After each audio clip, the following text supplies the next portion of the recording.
നമസ്കാരം, challenger ആപ്പിന്റെ YouTube ചാനലിലേക്ക് എല്ലാവർക്കും സ്വാഗതം. കഴിഞ്ഞ ആഴ്ച നടന്ന, അതായത് ഓഗസ്റ്റ് 8 നടന്ന HSST ജൂനിയർ ടീച്ചർ മലയാളത്തിന്റെ 20 GK ക്വസ്റ്റ്യൻസിന്റെ ഒരു ഡിസ്കഷൻ വീഡിയോ ആണ് നമ്മളിന്ന് ചെയ്യുന്നത്.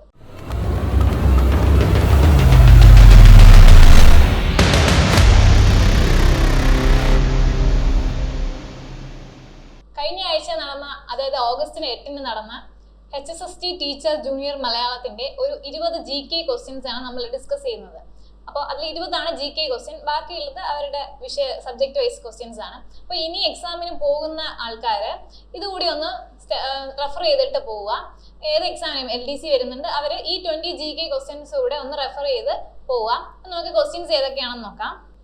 ഓക്കെ, താഴെ പറയുന്നതിൽ ഭരണഘടനയുടെ നിർമ്മാണ സഭയിൽ ഉൾപ്പെടാത്തത് ആര് എന്നാണ് ചോദിച്ചത്. Alladi Krishnaswamy Iyer, doctor BR Ambedkar, Jawaharlal Nehru, Indira Gandhi. അപ്പൊ താഴെ പറയുന്നവയിൽ ഭരണഘടനയുടെ നിർമ്മാണ സഭയിൽ ഉൾപ്പെടാത്തത് ആരെന്ന് ചോദിച്ചാൽ ഉത്തരം ഇന്ദിരാഗാന്ധിയാണ്. അപ്പോ ഇത് ഭരണഘടനയെ പറ്റിയാണ്. ഇത് വളരെ സിമ്പിൾ ആയിട്ടുള്ള ക്വസ്റ്റ്യൻസ് ആണ്, എല്ലാ എക്സാംസിനും ചോദിക്കുന്ന തരത്തിലുള്ളതാണ്. അപ്പൊ നിങ്ങൾ ഇതുകൂടി ഒന്ന് റെഫർ ചെയ്തിട്ട് പോവുക. അടുത്ത ചോദ്യം എന്താണെന്ന് ചോദിച്ചാൽ ഭരണഘടനയുടെ ഏത് വകുപ്പ് പ്രകാരമാണ് പൗരന്മാർക്കുള്ള മതസ്വാതന്ത്ര്യം ഉറപ്പുവരുത്തിയിരിക്കുന്നത് എന്നാണ് ചോദ്യം.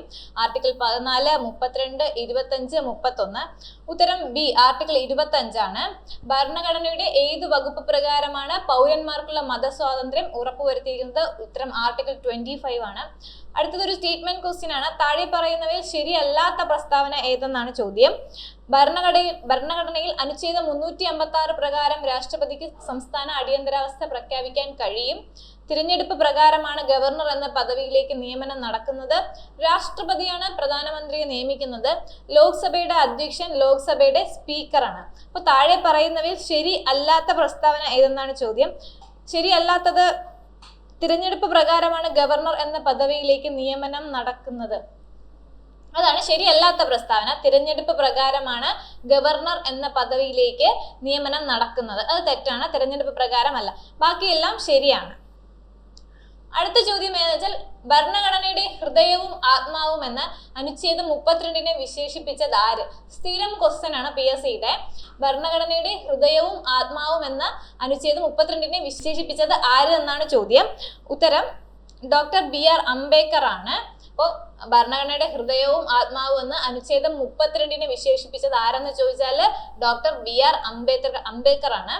അടുത്തത് താഴെ പറയുന്നവയിൽ കേവല ഭൂരിപക്ഷത്തിന്റെ അടിസ്ഥാനത്തിൽ ഭരണഘടനാ ഭേദഗതിയിൽ ഉൾപ്പെടാത്തത് ഏതെന്നാണ് ചോദ്യം. സംസ്ഥാനങ്ങളുടെ പേരുമാറ്റൽ, സംസ്ഥാന നിയമസഭയുടെ ഉപരിസഭ രൂപീകരണം, നിർദ്ദേശക തത്വങ്ങൾ മാറ്റുന്നതുമായി ബന്ധപ്പെട്ട് സുപ്രീം കോടതിയുടെയും ഹൈക്കോടതിയുടെയും വ്യവസ്ഥകളുമായി ബന്ധപ്പെട്ട് ഇതിലേതാണ് കേവല ഭൂരിപക്ഷത്തിന്റെ അടിസ്ഥാനത്തിൽ ഭരണഘടനാ ഭേദഗതിയിൽ ഉൾപ്പെടാത്തത് എന്നാണ് ചോദ്യം. ഉത്തരം D ആണ്, Aയും Bയും. സംസ്ഥാനങ്ങളുടെ പേരുമാറ്റൽ, സംസ്ഥാന നിയമസഭയുടെ ഉപരിസഭ രൂപീകരണം, ഇത് രണ്ടുമാണ് കേവല ഭൂരിപക്ഷത്തിന്റെ അടിസ്ഥാനത്തിൽ ഭരണഘടനാ ഭേദഗതിയിൽ ഉൾപ്പെടാത്തത്. അടുത്ത ചോദ്യം 2025 വിവരാവകാശ നിയമപ്രകാരം ഒരു വ്യക്തിക്ക് പൊതുകാര്യങ്ങളുമായി ബന്ധപ്പെട്ട വിവരങ്ങൾ എത്ര ദിവസത്തിനകം ലഭിക്കണം എന്നാണ് വ്യവസ്ഥ ചെയ്തിരിക്കുന്നത്? 30, 11, 40, 15. ഉത്തരം 30 ദിവസമാണ്. 2025 വിവരാവകാശ നിയമപ്രകാരം ഒരു വ്യക്തിക്ക് പൊതുകാര്യങ്ങളുമായി ബന്ധപ്പെട്ട വിവരങ്ങൾ എത്ര ദിവസത്തിനകം ലഭിക്കണമെന്നാണ് 30 ദിവസം. വിവരാവകാശം എല്ലാത്തിനും ചോദിച്ചിരുന്നു. ഇപ്പൊ നടക്കുന്ന എല്ലാ എക്സാംസിനും കാതി, LDC, TVM ഉൾപ്പെടെയുള്ള എല്ലാ എക്സാമിനും വിവരാവകാശം ചോദിച്ചിരുന്നു. അപ്പൊ ഇനി പോകുന്നവർ അത് നോക്കിയിട്ട് പോവുക. അടുത്ത ചോദ്യം ഇപ്പോഴത്തെ ഇന്ത്യയുടെ മുഖ്യ വിവരാവകാശ കമ്മീഷണർ ആരെന്നാണ്? ഹരിനായർ, ഹീരാലാൽ സമാരിയ, യശ്വർദ്ധൻ കുമാർ സിൻഹ, പാലാട്ട്, മോഹൻദാസ്. ഉത്തരം ഇന്ത്യയുടെ മുഖ്യ വിവരാവകാശ കമ്മീഷണർ ചോദിച്ചത് സംസ്ഥാനമല്ല, അപ്പോൾ ഹീരാലാൽ സമാരിയാണ്. കേരളമാണെങ്കിൽ ഹരിനായർ ആയിരിക്കും. ഇപ്പോഴത്തെ ഇന്ത്യയുടെ മുഖ്യ വിവരാവകാശ കമ്മീഷണർ ആരെന്ന് ചോദിച്ചാൽ ഹീരാലാൽ സമാരിയാണ്. ഇതേ ക്വസ്റ്റ്യൻ തന്നെ LDCക്കും ചോദിച്ചിരുന്നു. 2013 ദേശീയ ഭക്ഷ്യ സുരക്ഷാ നിയമപ്രകാരം സംസ്ഥാന ഗവൺമെന്റിന്റെ ചുമതലകൾ എന്തെല്ലാമെന്നാണ് ചോദ്യം. സുതാര്യവും ഉത്തരവാദിത്തപൂർണവുമായ ഭക്ഷ്യധാന്യ വിതരണം ഉറപ്പുവരുത്തുക, പൊതുവിതരണ സംവിധാനത്തിലൂടെ ഭക്ഷ്യധാന്യങ്ങളുടെ കൃത്യമായ വിതരണം ഉറപ്പുവരുത്തുക, ഉപഭോക്തൃ സംരക്ഷണം ഉറപ്പുവരുത്തുക. മുകളിൽ പറഞ്ഞവ ഒന്നുമല്ല. ഉത്തരം B ആണ്, Aയും Bയും ആണ്. സുതാര്യവും ഉത്തരവാദിത്തപൂർണവുമായ ഭക്ഷ്യധാന്യ വിതരണം ഉറപ്പുവരുത്തുക, പൊതുവിതരണ സംവിധാനത്തിലൂടെ ഭക്ഷ്യധാന്യങ്ങളുടെ കൃത്യമായ വിതരണം ഉറപ്പുവരുത്തുക. ഇത് രണ്ടുമാണ് ഭക്ഷ്യസുരക്ഷാ നിയമപ്രകാരം സംസ്ഥാന ഗവൺമെന്റിന്റെ ചുമതല എന്ന് പറയുന്നത്. അടുത്ത ചോദ്യം താഴെ പറയുന്നതിൽ മഹാത്മാഗാന്ധി ദേശീയ ഗ്രാമീണ തൊഴിലുറപ്പ് നിയമത്തിന്റെ ഗുണഭോക്താവ് ആരെന്നാണ് ചോദ്യം. വീടുള്ള പട്ടികജാതി പട്ടികവർഗ യുവാക്കൾ യുവതികൾ, ദാരിദ്ര്യരേഖയ്ക്ക് താഴെ വരുന്ന വീടുള്ള യുവതി യുവാക്കൾ, വീടുള്ള പിന്നോക്ക വിഭാഗത്തിലെയും യുവതി യുവാക്കൾ, വീടുള്ള എല്ലാ വിഭാഗത്തിലെയും യുവതി യുവാക്കൾ. ഉത്തരം ഡി ആണ്. വീടുള്ള എല്ലാ വിഭാഗത്തിലെയും യുവതിയും യുവാക്കളും മഹാത്മാഗാന്ധി ദേശീയ ഗ്രാമീണ തൊഴിലുറപ്പ് നിയമത്തിന്റെ ഗുണഭോക്താവാണ്. വീടുള്ള എല്ലാ വിഭാഗത്തിലെയും യുവതി യുവാക്കളാണ്. അടുത്ത 2005 ഗാർഹിക പീഡന നിയമപ്രകാരം സ്ത്രീകളുടെയും കുട്ടികളുടെയും പരാതി കേൾക്കുന്നത് നിയോഗിച്ചിട്ടുള്ള അധികാരി ആരെന്നാണ് ചോദ്യം. വനിതാ കമ്മീഷൻ, ജില്ലാ മജിസ്ട്രേറ്റ്, സംസ്ഥാന പോലീസ് മേധാവി, മനുഷ്യാവകാശ കമ്മീഷൻ. അപ്പോൾ ഗാർഹിക പീഡനം എന്തായാലും നോക്കിയിട്ട് പോവുക, എല്ലാ എക്സാംസിനും വരുന്നുണ്ട്. അപ്പോൾ 2005 ഗാർഹിക പീഡന നിയമപ്രകാരമുള്ള സ്ത്രീകളുടെയും കുട്ടികളുടെയും പരാതി കേൾക്കുന്നത് ആരാണെന്നാണ് ചോദ്യം. ഉത്തരം ജില്ലാ മജിസ്ട്രേറ്റ് ആണ്. താഴെ പറയുന്നതിൽ കാർഷിക വിപ്ലവം ഏതെന്നാണ് ചോദിക്കുന്നത്. നിവർത്തന പ്രക്ഷോഭം, മലബാർ ലഹള, ചാന്നാർ ലഹള, കുറിച്യ കലാപം. ഉത്തരം ഡി ആണ്, കുറിച്യ കലാപം. കാർഷിക വിപ്ലവമാണ്, ബാക്കിയൊന്നും കാർഷിക വിപ്ലവം അല്ല, കുറിച്യ കലാപമാണ് കാർഷിക വിപ്ലവം. താഴെ കൊടുത്തിരിക്കുന്നവയിൽ ശ്രീനാരായണ ഗുരുവുമായി ബന്ധപ്പെടാത്തത് ഏതെന്നാണ്.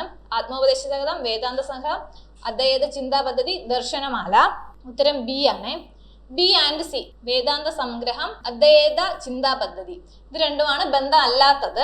ആത്മോപദേശ ശതകവും ദർശനമാലയുമാണ് ശ്രീനാരായണ ഗുരുവുമായി ബന്ധപ്പെട്ടത്. അടുത്ത ചോദ്യം, സാധുജന പരിപാലന സംഘം രൂപീകരിച്ച വർഷമാണ് ചോദിക്കുന്നത്. എല്ലാവർക്കും അറിയാം 1907 ആണ്. താഴെ പറയുന്നതിൽ നിവർത്തന പ്രക്ഷോഭത്തിൽ പങ്കെടുക്കാത്തത് ആരെന്നാണ്. C Kesavan, Mannath Padmanabhan, P K Kunju, N V Joseph. ഉത്തരം മന്നത്ത് പത്മനാഭനാണ്. നിവർത്തന പ്രക്ഷോഭത്തിൽ പങ്കെടുക്കാത്തത് ആരെന്നാണ് ചോദ്യം. മന്നത്ത് പത്മനാഭനാണ് ആൻസർ. അടുത്തത്, കയർ വ്യവസായവുമായി ബന്ധപ്പെട്ട് കേരളത്തിലെ ആദ്യ തൊഴിലാളി പ്രസ്ഥാനം ഏതെന്നാണ്. അഖിലേന്ത്യാ trade union Congress, Thiruvithamkoor labour association, Thiru-Kochi labour association, Kochi port labour union ആണ്. ഉത്തരം തിരുവിതാംകൂർ ലേബർ അസോസിയേഷൻ ആണ് ഉത്തരം. ആദ്യ തൊഴിലാളി പ്രസ്ഥാനമാണ് കയർ വ്യവസായവുമായി ബന്ധപ്പെട്ട്. അടുത്ത്, നീതി ആയോഗിന്റെ ഇപ്പോഴത്തെ ഉപ അധ്യക്ഷൻ ആരെന്നാണ്. സുമൻ ബെറിയാണ്. നീതി ആയോഗിന്റെ ഇപ്പോഴത്തെ ഉപ അധ്യക്ഷൻ ആരെന്ന് വെച്ചാൽ സുമൻ ബെറിയാണ്. വിദ്യാഭ്യാസത്തിനുള്ള അവകാശം ഏത് ഭരണഘടനാ ഭേദഗതി പ്രകാരമാണ് മൗലിക അവകാശത്തിൽ ഉൾപ്പെടുത്തിയത്.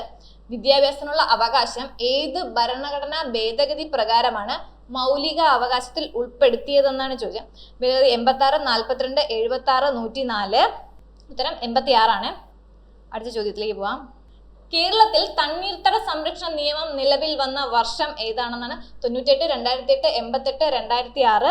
ഉത്തരം ബി ആണ്, 2008. കേരളത്തിൽ തണ്ണീർത്തട നിയമം നിലവിൽ വന്നത് എന്താണെന്ന് വെച്ചാൽ 2008 ആണ്. കേരള സിംഹം എന്നറിയപ്പെടുന്നത് ആര്. ഉത്തരം പഴശ്ശിരാജ. എല്ലാവർക്കും അറിയുന്ന ക്വസ്റ്റ്യനാണ്, പഴയ PSC ക്വസ്റ്റ്യൻ ആണ്. കേരള സിംഹം എന്നറിയപ്പെടുന്നത് ആര്. പഴശ്ശിരാജ. SNDP യോഗത്തിന്റെ ആദ്യ ജനറൽ സെക്രട്ടറി ആണ്. SNDP യോഗത്തിന്റെ ആദ്യ ജനറൽ സെക്രട്ടറി ആരെന്നാണ് ചോദ്യം. ഉത്തരം N കുമാരനാശാനാണ്. SNDP യോഗത്തിന്റെ ആദ്യ ജനറൽ സെക്രട്ടറി ആരാണ്. കുമാരനാശാനാണ്. അപ്പൊ ഇത്രയാണ് HSSCയിൽ ചോദിച്ച 20 GK ക്വസ്റ്റ്യൻസ്. അപ്പൊ നിങ്ങൾ അടുത്ത എക്സാമിന് പോകുന്നവര് ഇതൊന്ന് റെഫർ ചെയ്ത് ഒന്ന് വർക്ക്ഔട്ട് ചെയ്തിട്ട് പോവുക. ഏത് എക്സാമിന് പോകുന്നവരായിരിക്കും പോയാലും ഏത് എക്സാം ആയാലും ഇതൊന്ന് വർക്ക്ഔട്ട് ചെയ്തിട്ട് പോവുക. അപ്പൊ താങ്ക് യു.